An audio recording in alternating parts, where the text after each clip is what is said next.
ఈరోజు మహాభారతంలోని స్టోరీ కృష్ణుడికి తెలిసినటువంటి భవిష్యత్తు.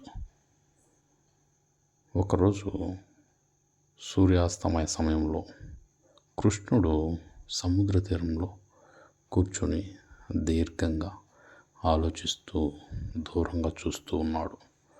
అయితే అక్కడ ఎవరూ కనిపించలేదు. అయినా సరే సూర్యుడు సముద్రంలో మునిగిపోతూ ఉన్నాడు. సముద్రపు అలలు కృష్ణుడి పాదాలను తాకుతూ వెళ్తూ ఉన్నాయి. ఆయన భవిష్యత్తు గురించి ఆలోచిస్తూ ఉన్నాడు. అలాగే భవిష్యత్తు ఆయన కళ్ళకు కట్టినట్టు కనబడుతూ ఉంది. అక్కడికే నెమ్మదిగా రుక్మిణీదేవి అయితే కృష్ణుడి దగ్గరికి చేరుకుంటుంది. ప్రభు, ఎందుకు మౌనంగా బాధతో ఇక్కడ కూర్చున్నారు అని అడుగుతుంది రుక్మిణీదేవి. అప్పుడు కృష్ణుడు ఆమెతో ఇలా చెబుతాడు, ఏమీ లేదు, ఈ యుగం యొక్క అంతమయ్యే సమయం రానే వచ్చింది. ఇప్పుడు యుద్ధం అనేది మొదలవబోతుంది. ఒక యుగానికి అంతం కాబోయేటప్పుడు ఎటువంటి విధ్వంసం అయితే జరిగి తర్వాత కొత్త యుగంలో ధర్మం కోసం ఎలా పుడుతుందో ఆ సమయం అయితే రానే వచ్చింది.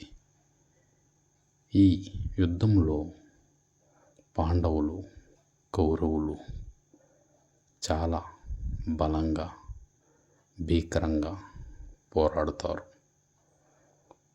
ఆ యుద్ధభూమి అంతా అరుపులు, కేకలు, గుర్రాలు కేకలు, అలాగే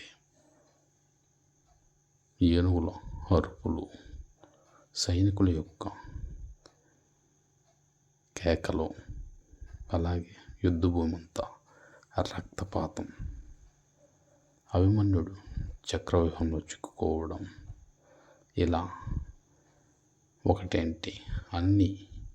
అలాగే కర్ణుడు తన రథచక్రం భూమిలో పాతుకుపోవడం, అలాగే భీష్ముడు బాణాల మంచంపై పడుకో ఉండడం, చివరికి ద్వారకా నగరం సముద్రంలో మునిగిపోవటం, ఇవన్నీ కనిపిస్తున్నాయి అని అంటాడు కృష్ణుడు రుక్మిణితో. అయితే మీరు దీనిని ఆపలేరా ప్రభు అని అడుగుతుంది రుక్మిణి. అయితే నేను ఆపడానికి ప్రతి యుగంలో వస్తాను, కానీ ఈ యుగంలో యుద్ధాన్ని తీసుకురావడానికి నేను వచ్చాను అని చెబుతాడు కృష్ణుడు.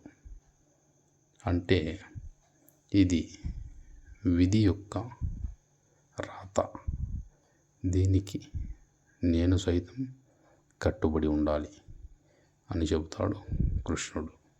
అంటే ఈ వినాశనాన్ని మీరు ఆపలేరా ప్రభు అని మళ్ళీ మళ్ళీ అడుగుతుంది రుక్మిణి. ఆ మాటలకి కృష్ణుడు తలదించుకొని, లేదు రుక్మిణి, ఇది యుగధర్మం అని చెబుతాడు. పాండవులు ఇంకా అరణ్యంలోనే ఉన్నారు. దుర్యోధనుడు రాజ్యాన్ని గెలుచుకున్నాడు.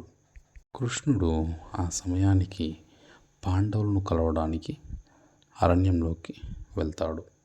అలా వెళ్ళే ముందే ఇవన్నీ భవిష్యత్తులో యుద్ధంలో ఎవరెవరు యుద్ధం చేసి ఓడిపోయి మరణిస్తారు అనే విషయాలన్నీ ఆయనకి కళ్ళకు కట్టినట్లు కనిపిస్తుంది. అన్నీ కూడా భవిష్యత్తులో ఏం జరుగుతుంది అన్న విషయాలన్నీ కూడా ఆయన ముందే గ్రహిస్తాడు. ఆ దృశ్యాలను చూసిన తర్వాత ఆయన ఆకాశం వైపు చూస్తూ ఇలా అంటాడు, ప్రతి యుగంలోనూ ధర్మాన్ని కాపాడటానికి నేను వస్తాను, కానీ ఈసారి నేను రక్షకుడిగా కాకుండా అంతాన్ని తీసుకొస్తున్నాను అని అంటాడు.